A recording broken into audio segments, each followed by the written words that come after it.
The good thing about farming is that you learn every day and you learn by doing things. Zita rangu ndinonzi Julius Muvhunzi. Ndiri murimi wechidiki anofarira zvekurima. Ndakakurira mumhuri yaitwa zvekurima zvekunyanya. Vabereki vangu vati kurei nekuona kuti vabereki vakura, ndakaona kuti ndinofanira kupindira munyaya dzacho and take over the legacy.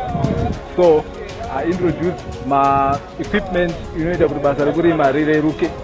Inosanganisira zvinhu zvirapo izvo, mishini yekukwira dovi, mishini yekuchera makomba, mishini yekutsokonyora chibage, mishini yekusakura, mishini yekucheka uswa, nema-incubator, ne-walking tractor. We introduced those, and in the past 2 years basa redu rareruka zvakanyanya, especially kuchikusei kuvabereki nekuti vanenge vakurwadziwawo nemisana, havachakwanisi kunyanya kushanda zvavaimboita kudhara. Saka paakuda kudetseredzwa nezvimwe zvimishini zvinoita kuti zvinhu zvireruke.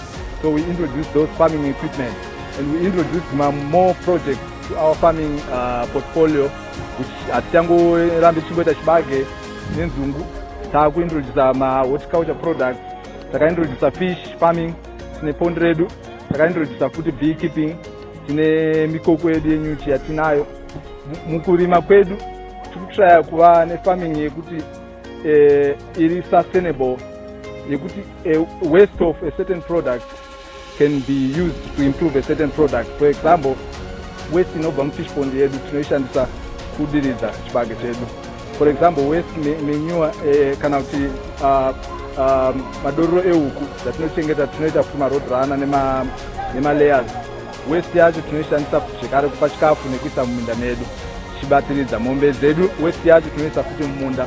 So we are trying to come up with a sustainable way of farming that it transcends to generations, from generation to generation. I think basically that's what we are doing here. So today we are hosting a field day, and it has been a success. We were learning together with the agri-tech officers, together with we had ZFU, Zimbabwe Farmers Union President with us. We had a lot of veterinary officers as well that were in our midst, teaching us, and some other farmers learning from us and sharing knowledge on farming. So my message to young people, or even those old people with the small pieces of land, to just start small.